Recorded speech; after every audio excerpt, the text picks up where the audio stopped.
اور دوسرے ہندوستان کی طرف سے ایٹمی حملے کا خدشہ پیدا ہو گیا، اور خود پرویز مشرف نے 25 جون کو کراچی میں ایک تقریب کے بعد کہا کہ بہت جلد کارگل کا فیصلہ ہونے والا ہے جس پر انڈیا، پاکستان اور امریکہ تینوں متفق ہو جائیں۔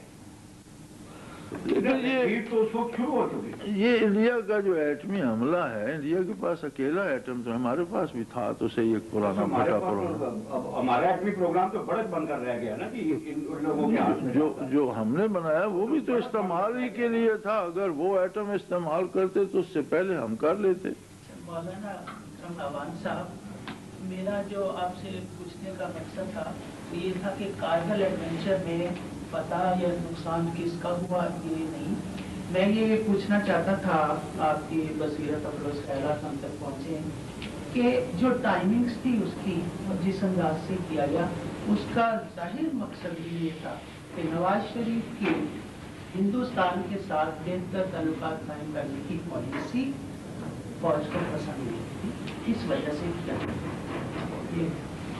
لیکن اس میں قوم کا لحاظ یا قومی مفادات کا لحاظ تو نہیں کیا گیا نا، پھر وہ ذاتی لڑائیوں پر ہی آ گئی نا، وہی رونا تو ہم رو رہے ہیں کہ بھگتتی قوم ہے۔ اب اس سے بہت کم تر درجے کے ہندوستان کے ساتھ تعلقات کے لیے محنتیں کی جا رہی ہیں۔ جی اس سے بہت کم تر درجے کے لیے ہندوستان سے منتیں، بات پھر وہی مفادات پر آ گئی نا جی، کہ اپنی ذاتی پسند و ناپسند پہ ہو رہے ہیں۔ تو میں نے تو جو کیا تھا، میں یہ عرض کر رہا تھا کہ وہ نہیں کرنا چاہیے تھا، لیکن اگر آپ کر چکے تھے تو پھر اسے ایک نتیجے تک جانا چاہیے تھا۔ شروعات تو آرمی کی طرف سے کی جی جی، بالکل تو پتہ ہی نہیں اس بات کا، نواز شریف کو تو وہ تو بقول اس کے اپنے، اس کو تو پتہ ہی کہ یہ کیا ہو رہا ہے، وہ گزارش یہ ہے جی، کر رہا تھا انڈیا کے ساتھ، گزارش یہ تو مشرف کی طرف سے ہوا ہے، گزارش یہ ہے جی کہ سازش کچھ اور تھی، گزارش یہ ہے کہ یہ کنٹرول جو ہو رہا ہے وہ کہیں تو پیچھے سے ہو رہا ہے ساری پالیسی کا۔ محترمہ بے نظیر نے مجھ سے یہ شکایت کی تھی ایک ملاقات میں کہ ہمارے خلاف سازشیں ہوتی ہیں، ہمیں حکومت کرنے نہیں دیا جاتا۔ تو میں نے عرض کیا تھا کہ محترمہ اگر آپ حکومت میں نہ ہوں تو آپ کے گھر کوئی سازش کرنے جاتا پھر وہاں کیوں جائے گا؟ میں نے کہا پھر سازشیں حکومتوں کے خلاف ہوتی ہیں، یہی آپ لوگوں کی کمزوری ہے کہ آپ انہیں فیس نہیں کر سکتے۔ صحیح۔ اب ایک بندہ بینگ اے پرائم منسٹر جانتے ہی نہیں اس کی فوج کیا کر رہی ہے، تو یار پھر یہ پرائم منسٹر بھی تو خدا کا عذاب ہے ہم پر۔ میں نے 4 بیل رکھے ہوئے، مجھے کاشتکار ہوں، وہ چاروں بڑے طاقتور ہیں، ہم نے 3 رسیاں ڈال کے نکیل ہمیں قابو کی ہوئے، ہمیں پتہ ہے کہ یہ اگر ان کی نکیل ڈھیلی کریں گے تو یہ ہمیں اٹھا کر پھینک دیں گے۔ تو انہوں نے اگر 150 جرنیل رکھا ہوا ہے تو انہیں کوئی رسی بھی تو ڈال کے رکھے نا، انہیں پتہ ہو کہ کدھر جا رہا ہے۔ جرنیل کو رسی ڈال کر رکھے؟ ہاں، وہ پاکستان میں نہیں بھئی نہیں ڈال سکتے تو پھر حکومت کرنے کے لیے یہ بات ایک دوسری ہے، حق نہیں ہے حکومت نہیں ڈال سکتے تو حکومت نہ کرے، لیکن جرنیل کو رسی۔ اب اب کیا صورتحال ہوگی؟ آپ ان کی رسی کیسے توڑی جائے گی اور کس طرح یہ معاملہ آگے چلے گا؟ اب انہیں رسی تو قوم کو رسی باندھی گی۔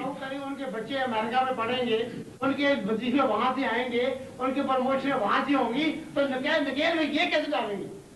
گزارش یہ ہے جی کہ یہ خود بھی وہیں سے آشیرواد لے کے آتے ہیں، مصیبت تو یہ ہے میں ہوا کافر تو وہ کافر مسلمان ہو گیا، یہ بھی ہم تو مولانا جرنیلوں کی آشیرواد کے بغیر تحریک نہیں چلاتے، ہماری تحریکیں سول گورنمنٹس کے خلاف ہوتی ہیں، جرنیلوں کی گورنمنٹ کے خلاف نہیں ہوتی۔ اسی لیے تو وہ تاریخوں کا ثمر ہم بھگت رہے ہیں نا، اسی لیے تو اس کا ثمر ہم بھگت رہے ہیں نا جی۔ صرف تجزیے کرتے ہیں، دیکھیں نا آج جتنے دینی قائدین ہیں وہ تجزیے کر رہے ہیں، بہت اچھے کر رہے ہیں، لیکن یہ تو ہمارا اخبار نویسوں کا کام ہے نا جو انہوں نے سنبھال رکھا ہے، اور سول گورنمنٹوں کے خلاف وہ تحریکیں برپا کرتے ہیں بھائی جب پیچھے ایجنسیاں کام کرا رہی جب کرنے کو کچھ نہ ہو تو کچھ تو کرنا پڑے گا۔ جی آپ یہ فرمائیں طور مان صاحب کی بات کو آگے بڑھاتے ہوئے میں آپ سے یہ پوچھنا چاہوں گا کہ جیسے انہوں نے کہا کہ جرنیلوں کے خلاف تحریک نہیں چلائی جاتی، ایک اور پہ بات یہ ہے کہ آپ نے 2 سال پہلے اسی موجودہ جرنیل کے خلاف کال دی۔ نہیں، گزارش یہ ہے جی کہ میں تو اس کے حق میں نہیں ہوں کہ کسی کے خلاف تحریک چلے جائے۔ موجودہ صورتحال میں جو آج